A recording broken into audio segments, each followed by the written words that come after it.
I wasn't supposed to be streaming that. So I'm going to start this over a little bit. So anyways, I feel like there's enough stuff going on lately that I feel like I should talk about my history of Blizzard, why I'm so in such a direction with them, and why I'm holding back, why I'm very aggressive about some of the decisions that Blizzard has made over the years. So my first encounter with them was their first game as Blizzard, which is Warcraft, Orcs and Humans. I first encountered this in the basement of a neighbor across the street from where I used to live previously before my family moved to this home. And I later would get my own copy. Very enjoyable, although a bit antiquated. I would also say that I found out years later about some of their other games because before they started doing PC, they were known as another company and did some pretty decent, from what I can tell, Super Nintendo games. I have not devoted a lot of time to those games except for Rock and Roll Racing. That one I've played way too much. One of the few good things Blizzard still does, as far as I'm aware at least, is that they still have those SNES games up for free with an emulator so you can play them. I have no problems with that. So I was in my very early teens while I was witnessing someone else play this originally, and then in my later teens I finally got a copy for myself and played through it not too long ago, actually, for live streams and so forth. So anyways, that's my history with the original Warcraft. A few years later down the line, after witnessing this game, and I was aware I had an NES and a Game Boy, so I was aware of what gaming was capable of to some degree, but I was never aware that gaming could do the things that I saw people doing in this strategy game, because I never knew you could fight an AI in that kind of manner, in real time in fact, and have them wage war with entire armies. So that was relatively new to me. A couple years later, however, I would get to my first personal taste of what a war game would be like and how to play them via Warcraft 2 Tides of Darkness. So, Tides of Darkness, outside of I think maybe Doom and Quake, was probably one of my first experiences with PC gaming. I played this a ton. I never was, at least originally, as good as some of my family members, but I did get through most of it without cheating, and in recent history I've actually done a playthrough of this as well, and I have not only defeated it without cheats, but I have come to realize that the sequel, although very story-laden and very interesting to catch up on, sadly, is not as good as the first one is. The levels in Tides of Darkness Beyond the Dark Portal leave a little bit much to be desired. I actually had to cheat to get through this. There's no way some of these levels were playable, in my opinion, at least not modernly. Maybe there's some sort of key to it. Maybe you're supposed to play it slower. I don't know, but that's just not the way I play, and it's just infuriated the hell out of me a lot. So I would highly suggest Tides of Darkness, but I wouldn't suggest Beyond Dark Portal unless you're just literally there to get the story tidbits and then cheat your way through it. That being said, a number of years down the line, as other things also came about, one of the things my friends found first and thankfully let me know about, and me and my father eventually got for ourselves, is that there was a third edition of Warcraft 2, the Battle.net edition. Battle.net was set up with one of the previous games I'm about to mention next, and would be a thing that Blizzard would use throughout the rest of their games as a kind of a built-in chat room with the ability to go into games from that said chat room with just a couple buttons and maybe a quick title thrown in there for good measure.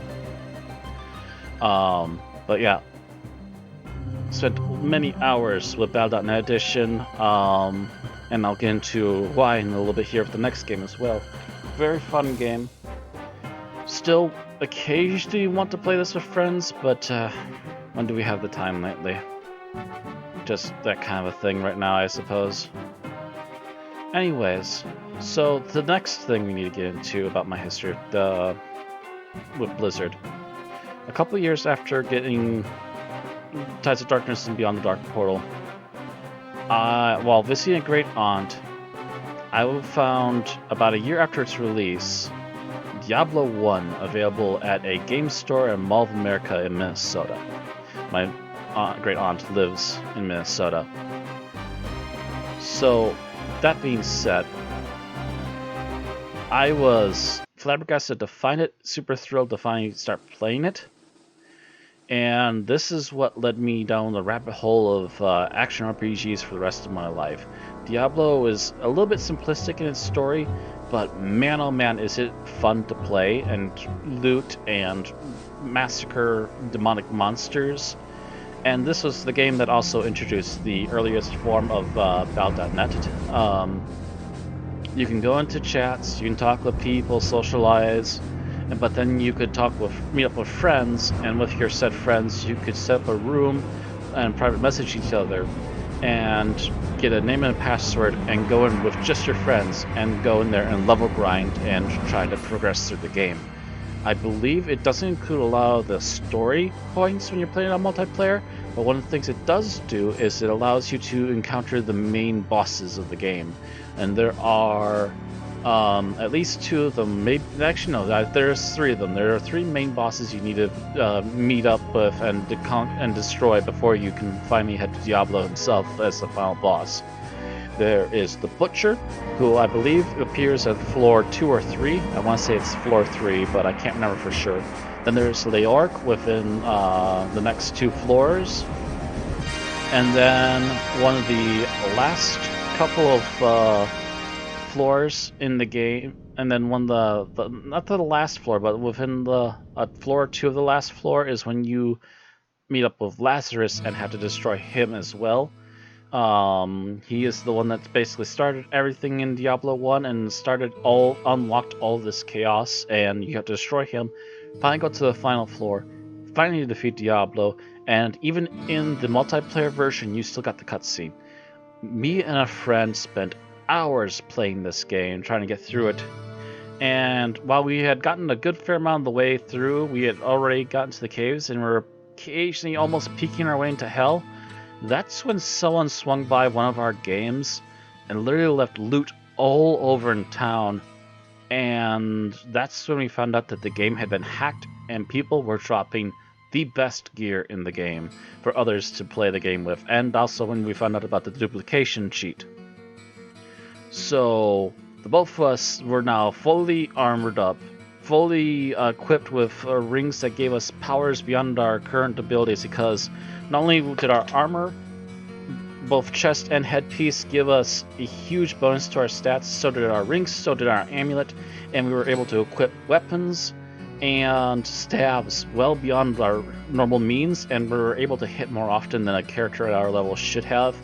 With the Staff of Apocalypse, we basically just owned everything around Diablo, went down there and finished things up. I'm sorry, I'm distracted. I'm gonna close whatever tab made that sound. Be gone. Anyways, so we went down there, cleaned everything up, and we would still occasionally would play Diablo, but we would spend more time after that playing Warcraft 2 a little more often. But we still had our fun with Diablo and had a great time. Got to see the ending together, technically through internet connections, so not in person with each other, but when we got back to school the next day, damn, we were thrilled to have finally done it. So, what happened after Diablo 1? A couple of years later, finally.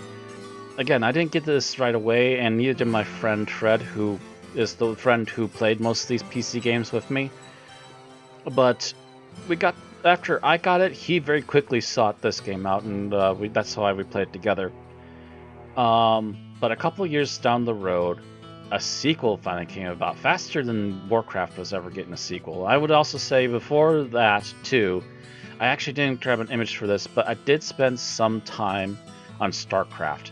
Don't know why, but my friend Fred, as far as I'm aware, never really got interested in it. I enjoyed the first StarCraft. I thought it was alright.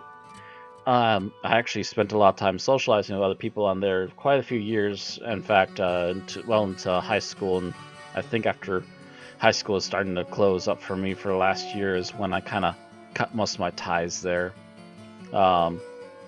It's sad to see them go, and I still miss a lot of them, but it is what it is. I wouldn't have had time for them anyways, and I think I still wonder sometimes if I do occasionally bump into them. If they aren't the same people, then they're very similar some days, it feels like. But anyway,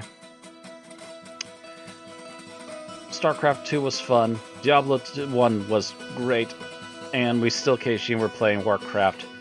That's when the follow-up happened. That's when Diablo 2, much faster than Warcraft 3, was getting through development, came out, and even had an expansion in those couple of years after that. Just like Diablo 1 before it, me and my friend Fred, we're on this game a lot. Constantly playing, constantly looting, constantly trying to push our way through quests. Back in the day, back on good old dial-up internet, when you got to the boss in the second act, it would lag your computer so bad that you'd all just die before you even saw the boss. And when you did see the boss, you're just going, the hell is that? Luckily, at least we knew enough ahead of time to actually put down portals outside the room, so when you pop back in, you could still fight them. So despite little things like that, still a very playable game, very fun game. I'm pretty sure, yeah, I believe at one point I wasn't playing as much, at least on the expansion, but my friend Fred still came back and he one week and said, okay, I've done a lot of grinding, I got pushed through, I've seen the end a couple times now, do you want help getting to the end? I said, sure, let's do this. For about a week, we helped grind me through all the other quests, and finally got me to the end, so we actually saw the end of Diablo 2 together as well, technically. At least at that point. So he helped me get through the end, saw all of it together, and of course we're talking about things and speculating about future events that might happen, because as much as you want to say that's a good ending, there is always plenty of good reasons, especially for making a good sequel, that you would think, oh, there's a lot of good reasons to make a Diablo 3. What if this happened, or that happened, or another thing happened? What if some of the events that ended the game would cause these other issues, and then you have to deal with that too as a part of a sequel kind of a deal? So even though we had assumptions that maybe Diablo wasn't going to be a part of it, we had assumptions that at least there was reasons for the Diablo franchise to continue afterwards. Lots of fun, fantastic game, better than the first one. In many ways, in fact. Much bigger environments, much bigger places to play, more character classes, much more gear, less hackers, so we had to actually try. Yeah, fantastic game. Did a playthrough of this not too long ago as well, so you can see that online if you want to.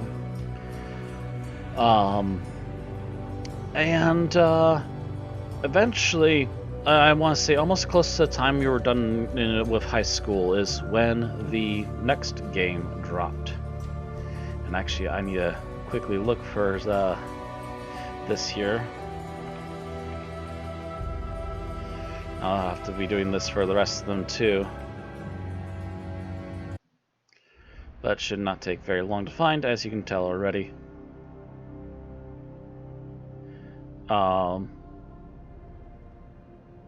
By the time we were closing on the end of my time in high school is when Warcraft 3 and Reign of Chaos and Warcraft 3 Frozen Throne expansion came out. So by the time I was out of high school, these games I believe were done. So that would have been around 2003 was when I graduated. We still would go back to the Warcraft 2, we'd still play Diablo 2 now and again, but Warcraft 3 became a focus for quite a bit in those last couple of years there in high school. Played quite a bit of it together. We thought the AI was a bit weird in multiplayer, but we still had our fun playing multiplayer. And I struggled so hard, and I can't even tell you if I would be good at it anymore or not, because I don't want to touch it anymore right now. But I can tell you for sure I have at least managed to get through the entire storyline of the original Warcraft 3 games, and I greatly enjoyed it at the time. I actually had no idea about Thrall until this game came out, although I do recall, I think it was with StarCraft Brood War, that there was a advertisement for a point-and-click adventure game for Warcraft that never got released. It wasn't a barn burner, it wasn't pushing point-and-clicks any further than what they had already done, which is the reason why they canceled it, because they felt like they weren't doing anything to actually help improve it. But I have seen a lot of footage and the general gist of the plot line, and I find it amusing, but not necessary, if you will. But this basically ended my bit of time in high school with this, and I believe if it wasn't already out, it was very shortly due to be out, because the reason Frozen Throne was hurriedly made and did the storyline that it did is because they wanted to fix up things to better mesh with the storyline that Warcraft was going to be going with when they released World of Warcraft very soon afterwards. I did not get into World of Warcraft right away. Matter of fact, I'm pretty sure World of Warcraft isn't my first MMO. I believe my first MMO was actually Final Fantasy XI. I had some roommates that said that they were interested at the time. I had a couple of friends who said they were interested at the time. Got none of them to join me. None of them to join me to play that game. I played, I want to say, probably at least a good solid 10 to 20 hours of that game, but then had to give it up because the game very quickly started pushing you into needing to have a group to play with, and it was impossible, even back then, even as popular as it was, to get a group going on that game and to try and play through the game. So I eventually gave up on Final Fantasy XI.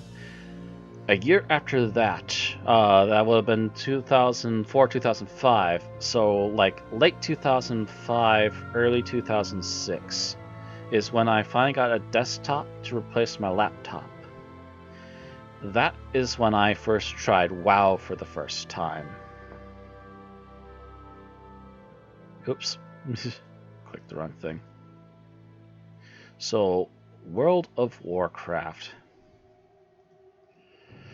I had many ideas of what Warcraft, World of Warcraft was going to be.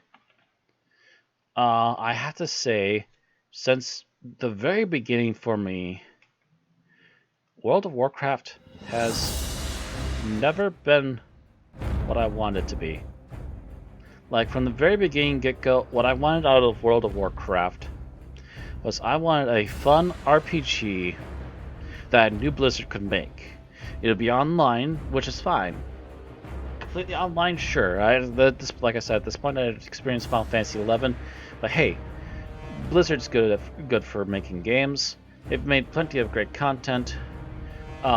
So trusting them to make an online RPG where I could actually play through the game and it would have a good storyline is something I trusted Blizzard on.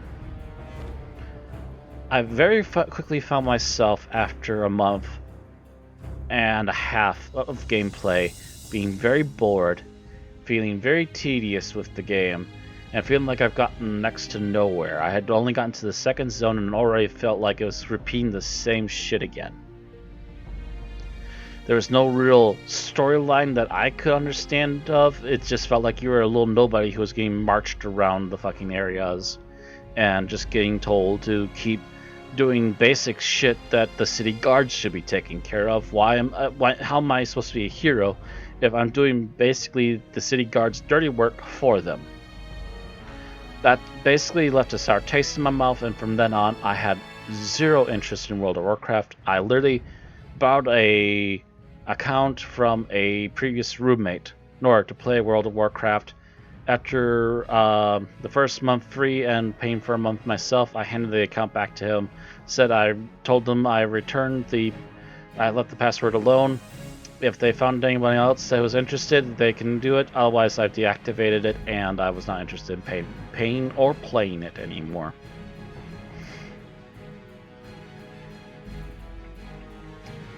This is basically where everything for me with Blizzard starts to fall apart.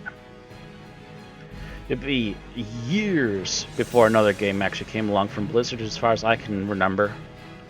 World of Warcraft kept being their main focus. It made them a lot of money. They kept making expansions for it, so they kept people interested. What I wanted out of the game was I wanted to feel like a hero from the get-go. I wanted to feel like I was important. I wanted to work my way into being the city guard or something. Being able to equip actual gear sets from characters and classes from the actual video games before this. As far as I'm aware, nothing like that's even in there still.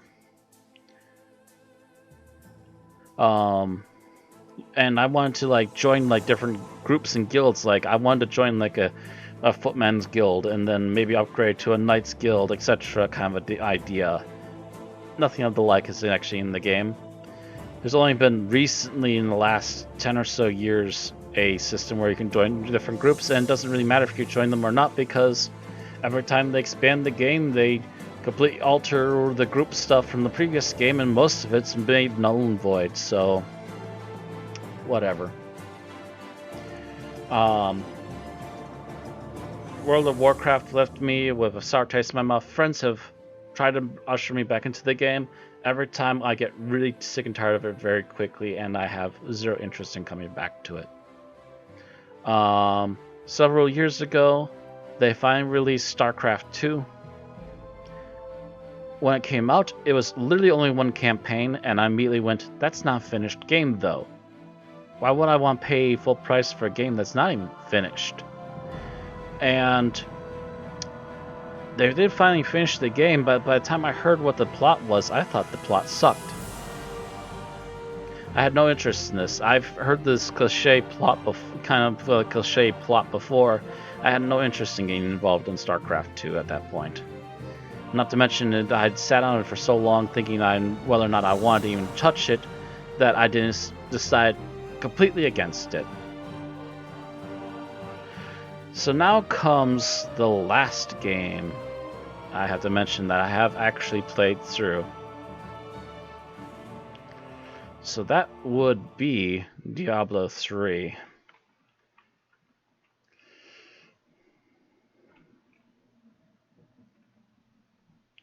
So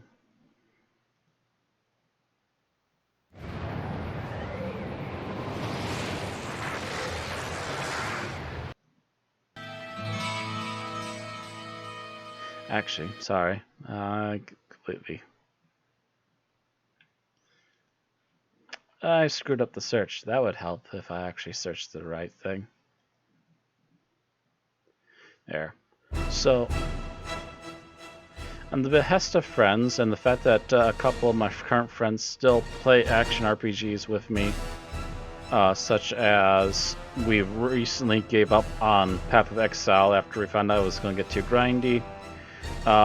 We currently are playing through the Borderlands games, and there's been constantly talks about us going back to playing some other ARPGs like Diablo itself.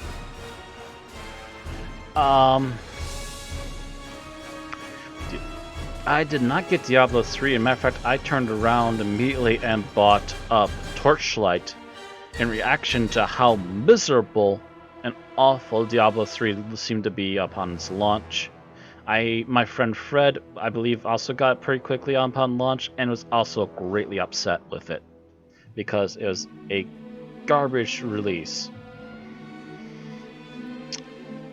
A couple of years back now, I have the base game. I believe they were handing out the base game for free, and I bought some of the... or maybe it was part of a box deal or something. I forget. It was a sale or something. Got the base game, and got some of the expansion stuff for pretty decently cheap, and we could finally play through the main story arc of the game. All the way through. I will say, the one saving grace of Diablo 3 is that the story is still pretty well done, and I think it's very well told. The problem with Diablo 3 is that the challenge is all but obliterated, and the difficulty does land hand in hand with some of the horror elements of Diablo. And when it's such a cakewalk to literally murder every demon in your path, you no longer feel like you're being challenged, and you no longer feel the threat that the enemies in Diablo are supposed to be giving you. I no longer felt like Diablo was Diablo anymore. I felt like it was watered down, and even worse to find out in recent years that they completely cut out characters due to horrific reasons in other countries. So that just started a downward spiral even faster. At this point, I'm done with Diablo 3. I bought Diablo 1 on GOG a couple years ago, and that's going to be the last bit of money Blizzard is ever going to see from me if they continue down this path. They decided they needed to censor people and censor characters and censor out creatures out of the game because they're appealing to males, apparently. I don't know why you would do this, unless there's some sort of bizarre mandate from another country, maybe, which Blizzard has been known to be getting in trouble with for a lot of stuff lately. So I wouldn't be surprised. There's no reason to do any of this stuff, and as a matter of fact, if anything, it takes away from the original art of these games, and it feels like they're needlessly censoring themselves over nothing. That's my problem with it, is that they're needlessly censoring non-harmful things for no reason. And the more you fall down that spiral, the more and more it becomes not the original games or the original company anymore. That, and I swear to God, I swear some days I think Activision has some sort of control on them, that they keep doing a lot of very Activision things, and it doesn't help, I believe, if most of the CEOs in the company now are actually originally guys from Activision. So a lot of these bad faith ideas do tend to come from Activision itself, and I don't blame the developers, but I do blame the developers for not digging their heels in and telling them off when a bad idea is obviously a bad fucking idea. That's why I cannot persuade myself to buy any further Blizzard games. This is why Blizzard will no longer make any money off of me. If anything, in fact, I will only seek out Blizzard games when I can guarantee you that they are free to play grabs, and if I can get them without them attached to modernbal.net, which also now includes Activision games. Go fuck yourself, Activision. This, along with other nuisances of them constantly preaching politics and other just horrific, stupid behaviors, is why I will no longer actively participate in any actual funding of any of Blizzard's content. I look forward to the content being made by ex-Blizzard employees, as they seem to at least understand where they stand and don't want to be preaching the same garbage and don't want to be caught in the same traps, but also still want to make fun entertainment things for their original fans. And they know we're out here, and they know we're waiting, and they know that they need to avoid becoming another Blizzard. So that being said, this is my history of Blizzard. This is why I will no longer purchase any of their games. I don't even trust them to do justice to Diablo 4. They haven't even done justice to Diablo 1 as far as I'm concerned. Why is there a dozen difficulties in that game? You should only need about 4 or 5 of them at most, and you shouldn't need to crank it up to difficulty 3 in order to feel like you're even slightly got half a chance of dying and still don't die even in the middle of a boss fight.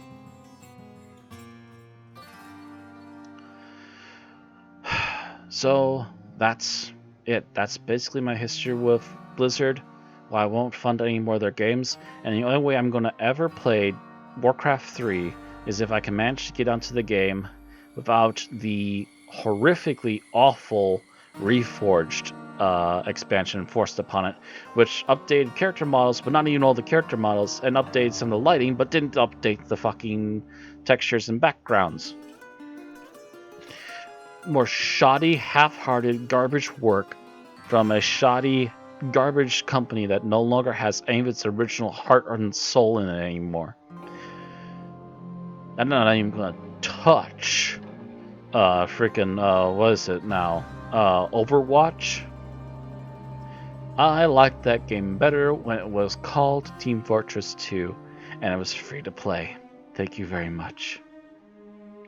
So that's about it. That's my bit about Blizzard. Thank you all for watching. Hope you all enjoyed. Hope you found it at least entertaining, if not at least get to some level of understanding from my position on what's up with Blizzard. And I guess that's going to be it for now. Thanks again for watching. Hope you all enjoyed. And I'll see you all again on a live stream on Aaron's channel tomorrow. Otherwise, I'll for sure be back on Saturday with some more Warhammer Vermintide 2. See you all then.